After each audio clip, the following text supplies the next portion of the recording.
রূপকথার গল্প শুনতে তো আমরা সবাই পছন্দ করি, তাই না? কিন্তু রূপকথার গল্প আর থ্রিলিং এক্সপেরিয়েন্স যখন একসাথে যোগ হয় তখন ব্যাপারটা কেমন হবে বন্ধুরা? সমুদ্রের নীল জলরাশির মাছের জগৎ থেকে ভয়ঙ্কর আত্মাদের জগৎ, আর সাথে আছে কুচক্রী রানী এবং তার শয়তানি মেয়ের সব ধুরন্ধর চাল, এবং একটা সুন্দর মিষ্টি বন্ধুত্বপূর্ণ ভালোবাসা। আর এই সবই আমরা পাবো আজকের the wish of the fairy fish গল্পে। তো চলো আর বেশি দেরি না করে তোমাদের সঙ্গে নিয়ে ঘুরে আসি রূপকথার এক সম্পূর্ণ ভিন্ন জগৎ থেকে। রূপকথার জগতে হারিয়ে যাওয়ার আগে চলুন ঘুরে আসি মায়াজাল থেকে। হ্যাঁ, পবিত্র রমাদানে বাংলা ভাষায় 10 মিলিয়ন প্লাস তথা 1 কোটিরও বেশি সাবস্ক্রাইবারের চ্যানেল মায়াজাল, আর এর অ্যাডমিন প্যানেল কয়েকজনকে হাতে কলমে 52টি মাস্টার ক্লাসে 100 ঘন্টারও বেশি সময় ধরে লাইভে শেখাবে proper content creation, complete AI integration, YouTubing এবং প্রিমিয়াম ভিডিও এডিটিং এর মাধ্যমে ফ্রিল্যান্সিং ক্যারিয়ার ডেভেলপমেন্ট।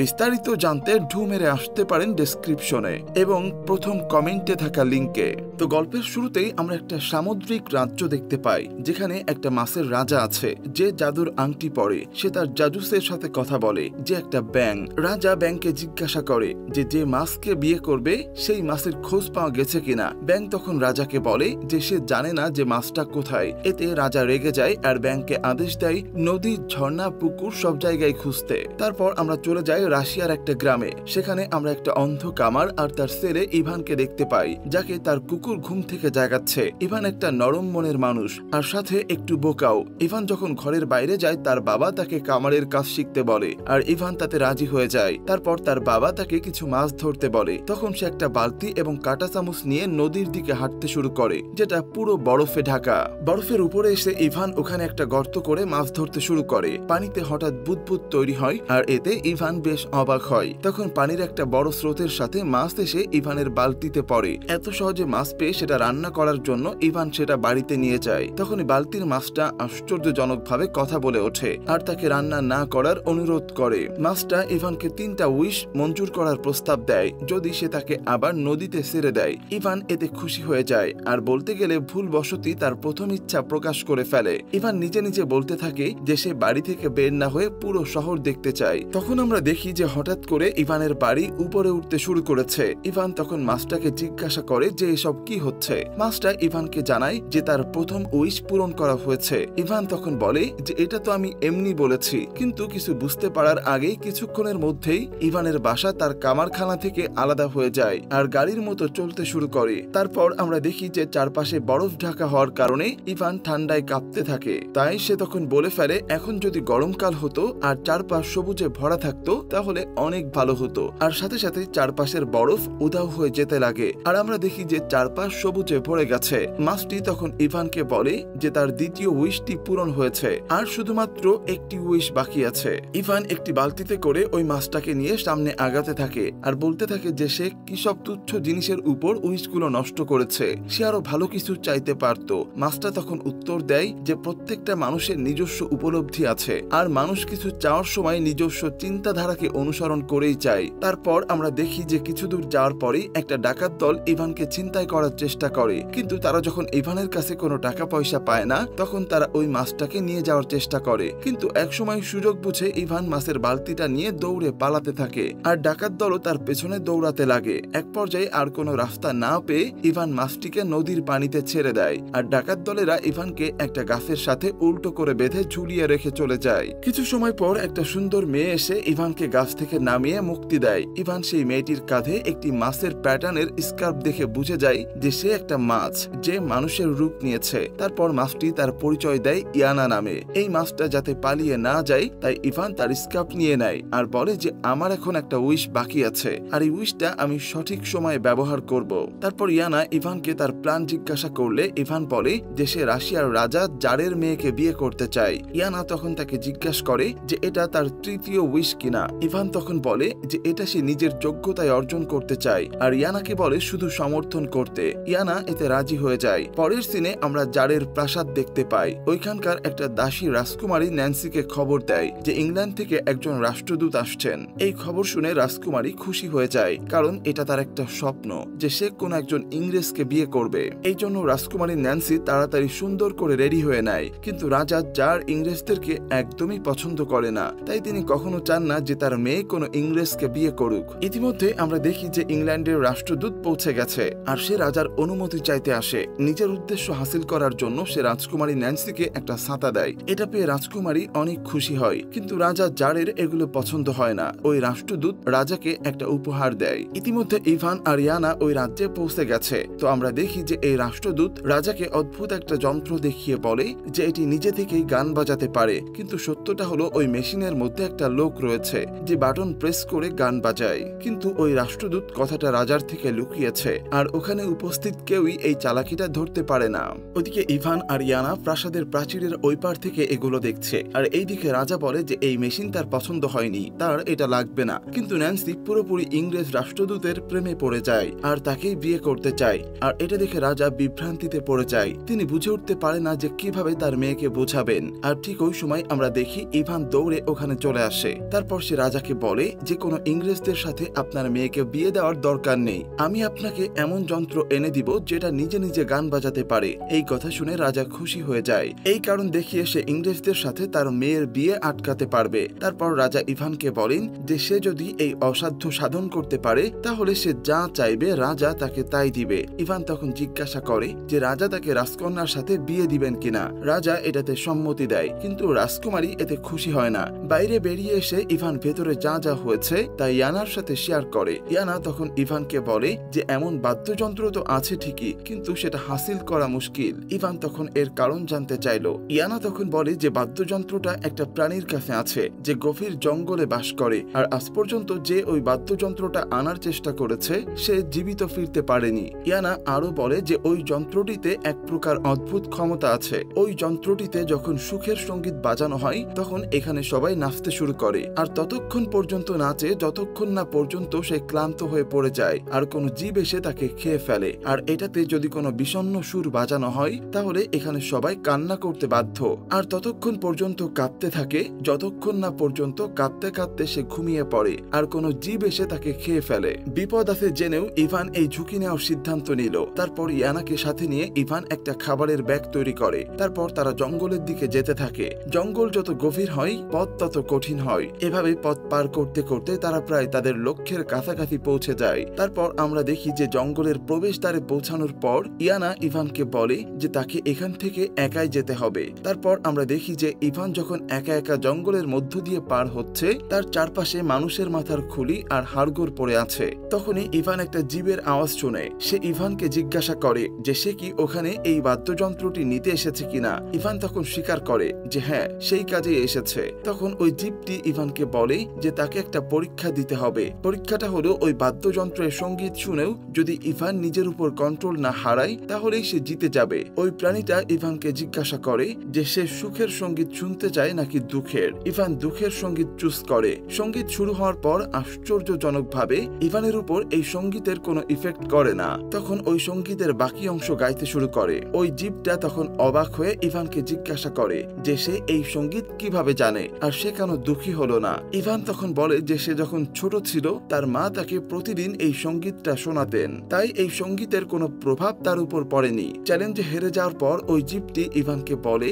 যে সে যদি ইভানকে বাদ্যযন্ত্রটা দিয়ে দেয় তাহলে সে ক্ষুধায় মরে যাবে। এই কথা শুনে ইভান তার ব্যাগে যে খাবারগুলো ছিল সেগুলো ওই জীবটাকে দিয়ে দেয়। এতে ওই জীব এতটাই খুশি হয় যে সে শুধু ইভানকে বাদ্যযন্ত্র দেয় না বরং তাকে ফেরত যেতে সাহায্য করতে চায়। অন্যদিকে ইয়ানা নদীর পাড়ে শান্তিতে বসে ইভানের জন্য অপেক্ষা করছে। হঠাৎ করে মৎস্য রাজার সংবাদবাহক ব্যাংকটা সেখানে আসে আর ইয়ানাকে বলে যে মৎস্য রাজা তাকে খুঁজছে, তাই সে যেন জলদি গিয়ে রাজার সাথে দেখা করে আর তাকে বিয়ে করে নেয়। ইয়ানা তখন ব্যাংকটাকে জানিয়ে দেয় যে সে কখনো মৎস্য রাজাকে বিয়ে করবে না। তখনই ইভান একটা বিড়াল আর ওই বাদ্যযন্ত্রটার সাথে ওখানে আসে। সেখানে ইভান ইয়ানা আর ব্যাঙের কথাবার্তা শুনে ফেলে। তারপর ইয়ান কৌতূহল নিয়ে ইভানকে জিজ্ঞাসা করে যে সে ওই বাদ্যযন্ত্রটা পেয়েছে কিনা। ইভান বলে যে হ্যাঁ সে পেয়েছে। কিছুক্ষণ পর তারা দুজনেই ফিরে আসার প্ল্যান করে। ফিরে আসার পথে ইভান ইয়ানাকে বলে যে সে জানে ইয়ানা মৎস্য রাজাকে বিয়ে করতে চায় না, আর তাই সে ওখান থেকে পালিয়ে এসেছে।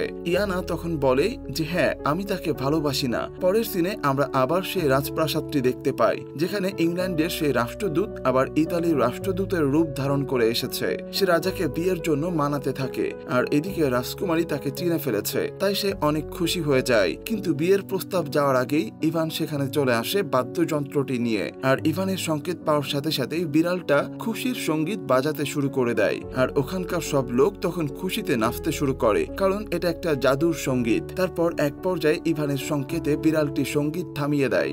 রাজা খুশি হয় এবং ইভানকে অভিনন্দন জানায়, আর তিনি সিদ্ধান্ত নেন যে বাদ্যযন্ত্র আর বিড়াল দুইটাকেই তিনি রাজপ্রাসাদে রাখবেন। ইভান তখন রাজাকে তার চুক্তি মনে করিয়ে দেয় যে রাজকুমারীর সাথে সে বিয়ে করতে চায়। রাজা তো রাজি হয়ে যায়, কিন্তু ন্যান্সি খুশি হয় না। সে অনেক প্রাউড অ্যান্ড অ্যারোগেন্ট, সে শুধু ইংরেজকে বিয়ে করতে চায়। তারপর আমরা দেখি যে ওই দিন রাতে ন্যান্সি গুদাম ঘরে যায়, যাতে সেখানে সে তার দুষ্টু মায়ের আত্মাকে ডাকতে পারে। আত্মা উপস্থিত হয়ে ন্যান্সিকে জিজ্ঞাসা করে যে তাকে কেন ডাকা হয়েছে। ন্যান্সি তখন বলে যে সে ইভানকে এমন একটা কাজ দিতে চায় যেটা সে কখনো কমপ্লিট করতে পারবে না। ন্যান্সির মা তখন তাকে একটা কঠিন চ্যালেঞ্জের প্রস্তাব দেয়। পরের দিন ন্যান্সির প্ল্যান অনুযায়ী ওই রাষ্ট্রদূত রাজাকে একটি যন্ত্র দেখায়। এই যন্ত্রের মধ্যে সবজি দিলে সেটা কুচি কুচি হয়ে বের হয়ে আসে, আর ফল দিলে সেটা জুস হয়ে বের হয়ে আসে। কিন্তু এবারও কেউ জানতো না যে ওই যন্ত্রের মধ্যে একজন লোক বসে আছে যে এই সব কাজ করছে, আর সবাই ভাবে যে যন্ত্রটি একা একাই কাজ করছে। তারপর ওই রাষ্ট্রদূত রাজাকে জিজ্ঞাসা করে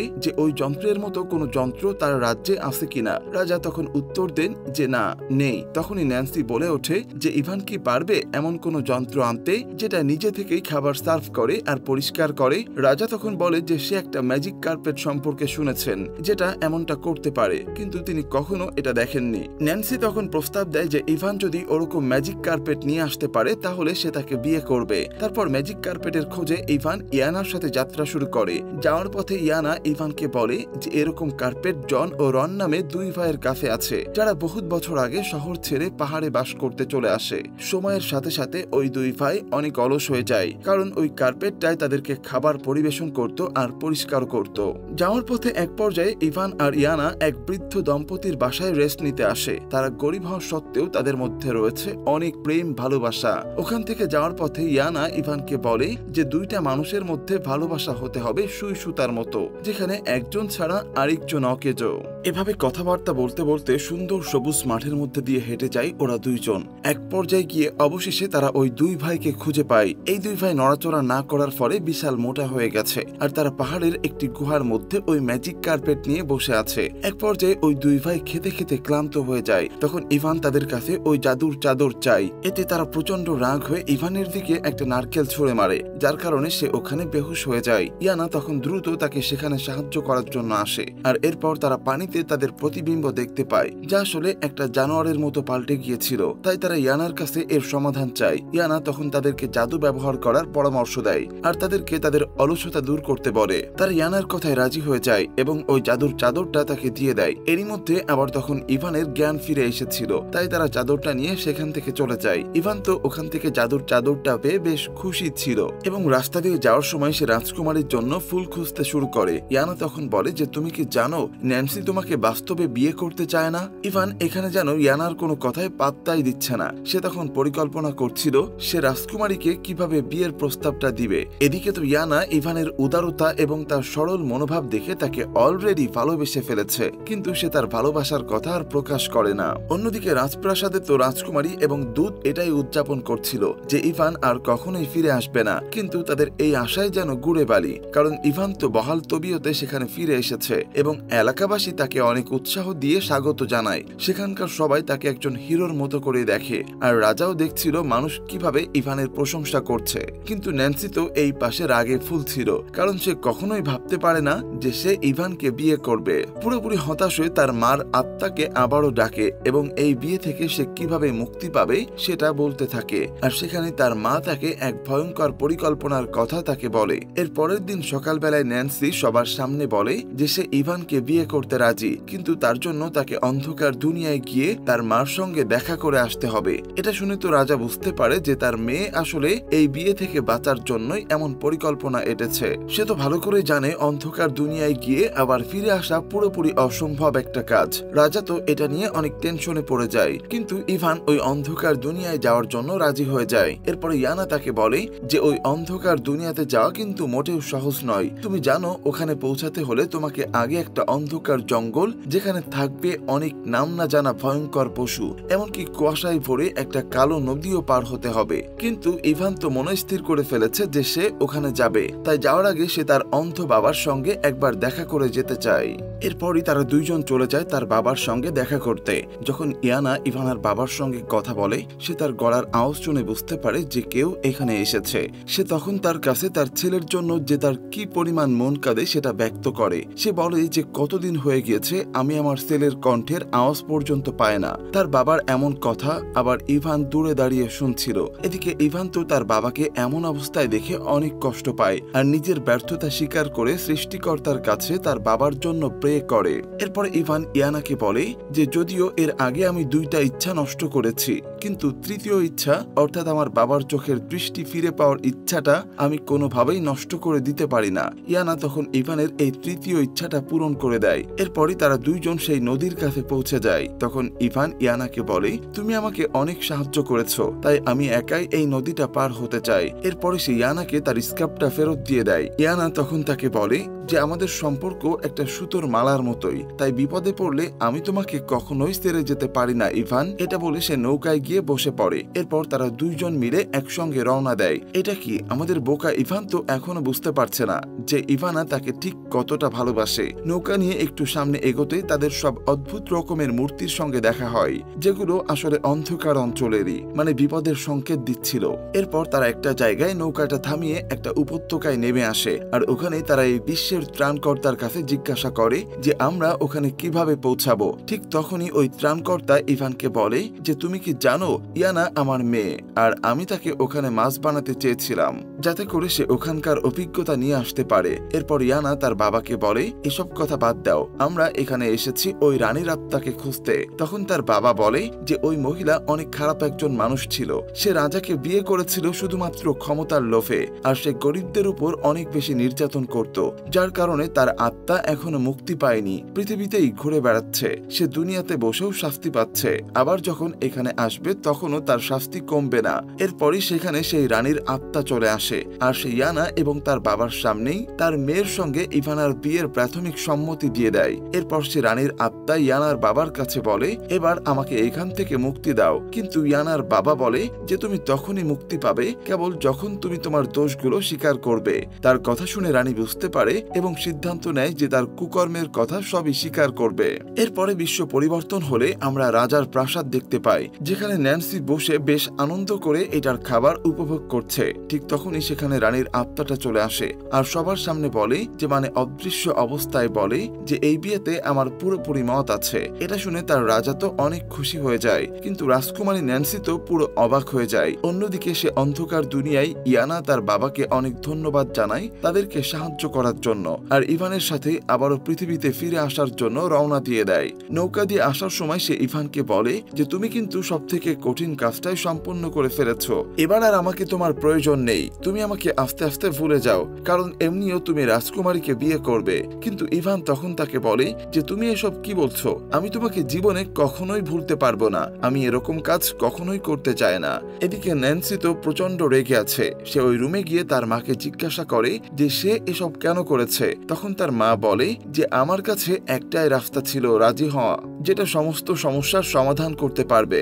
আর তুমি কি জানো ইভান কিন্তু একা একা এই কাজটা করেনি, একটি জাদুর মাছ তাকে সার্বক্ষণিক সাহায্য করে গিয়েছে। এদিকে আমরা ইভান এবং ইয়ানাকে দেখতে পাই ওই নৌকায় তাদের রাত পার হয়ে সকাল হয়ে গিয়েছে। এরপর ইভান যখন ঘুম থেকে ওঠে তখন দেখতে পায় তাদের নৌকাটা কিনারায় চলে এসেছে। আর সব থেকে আশ্চর্যের বিষয় হলো ইয়ানার সব স্মৃতি ইভানের মেমোরি থেকে চলে গিয়েছে। সে ইয়ানাকে দেখে অবাক হয়ে জিজ্ঞাসা করে যে তুমি কে। তখন ইয়ানা বলে যে আমি একজন সাধারণ সাধারণ মেয়ে, আমি এখানে নৌকা চালাই। তখনই ইভান হুট করে নৌকা থেকে উঠে দাঁড়ানো শুরু করে আর সে মনে করে যে সে কিছু একটা ভুলে যাচ্ছে।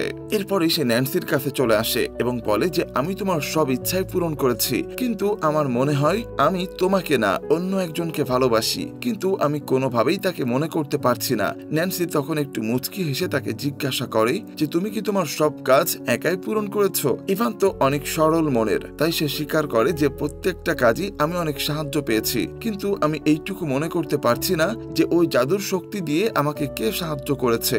এটা শুনে তো ন্যান্সি তখনই তার সৈনিকদের দিয়ে গ্রেফতার করিয়ে নেয়, কারণ তার রাজ্য যদি কেউ জাদুর সাহায্যে নিয়ে নেয় তাকে মৃত্যুদণ্ড দেয়া হয়। ইভান তো এখানে পুরোপুরি অবাক হয়ে যায়। সে বিশ্বাসই করতে পারছিল না যে কাজ করার জন্য সে এতটা কষ্ট করেছে, সেই কাজের জন্যই তাকে আজকে শাস্তি পেতে হচ্ছে।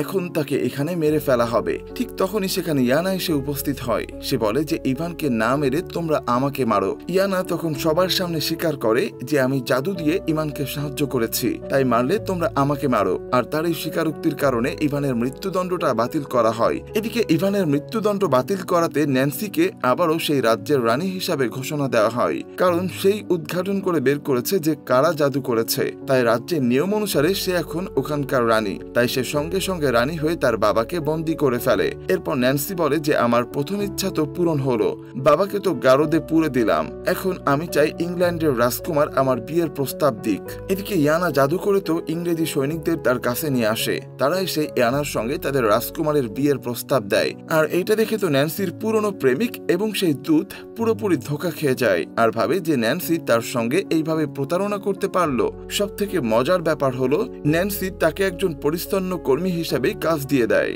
অন্যদিকে ইভান সেই জায়গায় ঘুরে বেড়াচ্ছিল যেখানে সেই ইয়ানার সঙ্গে অনেক ভালো মুহূর্ত কাটিয়েছে, কিন্তু দুঃখের বিষয় হলো সে কিছুই মনে করতে পারছে না। এরপর রাতে যখন সে তার বাবার সঙ্গে দেখা করতে যায়, তার জন এবং রনের সঙ্গে দেখা হয়ে যায়, যারা আসলে শারীরিক পরিশ্রম করতে করতে বেশ চিকন হয়ে গিয়েছে।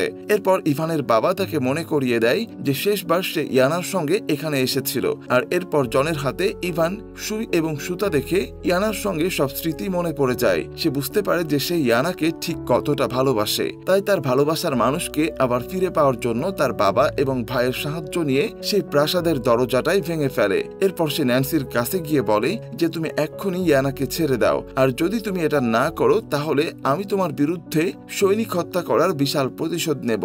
কিন্তু ন্যান্সি তো প্রচন্ড চালাক।